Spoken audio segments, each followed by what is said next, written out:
નમસ્કાર, ગોપાલ ઇટાલિયા બોલું છું. બોટાદ જિલ્લાના ગઢડા તાલુકાના સખપર ગામના આમ આદમી પાર્ટીમાંથી ચૂંટણી જીતેલા ભાઈ શ્રી પ્રવીણભાઈ મકવાણાને ભાજપના ગુંડા તત્વોએ બેરહેમીથી માર મારી અને એમને ગંભીર જીવલેણ હુમલો કર્યો છે. કોળી સમાજના આગેવાન એવા પ્રવીણભાઈ મકવાણા જ્યારે ચૂંટણીમાં ઉભા ત્યારે ભાજપના ગુંડાઓએ એવું કહેલું કે આ સીટ તો અમારા બાપ દાદાની પેઢી છે, અહીંયા કોઈએ અમારી સામે ફોર્મ નહીં ભરવાનું, નહીતર પરિણામ સારું નહીં આવે.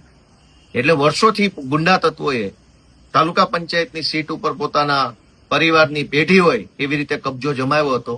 તેની સામે કોળી સમાજના આગેવાન પ્રવીણભાઈએ હિંમત કરી ફોર્મ ભર્યું, સમાજે અમને સાથ આપ્યો અને ચૂંટણી જીતી અને તાલુકા પંચાયતના સભ્ય બન્યા.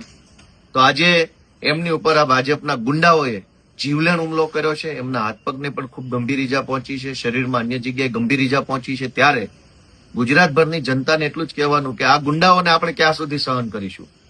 કોઈ વ્યક્તિ જનતાના મતથી, જનતાના આશીર્વાદથી ચૂંટણી જીતી જાય તો પછી ભાજપ વાળાએ પોતાની હાર સ્વીકારી અને કામે લાગવું જોઈએ.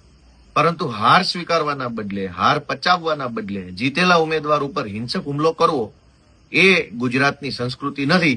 આપણે આશા પણ શું રાખીએ આમાં ન્યાયની, કેમ કે જયારે ગુંડાઓના સરદાર જ તે મંત્રી સંત્રી બનીને બેઠા હોય અને મંત્રીઓના સંરક્ષણમાં, મંત્રીઓના છાંયડામાં, મંત્રીઓના સપોર્ટથી જ ગુંડાઓ નીચે બેફામ બન્યા હોય, ત્યારે ન્યાયની આશા માત્ર જનતાની અદાલત પાસે રહેશે.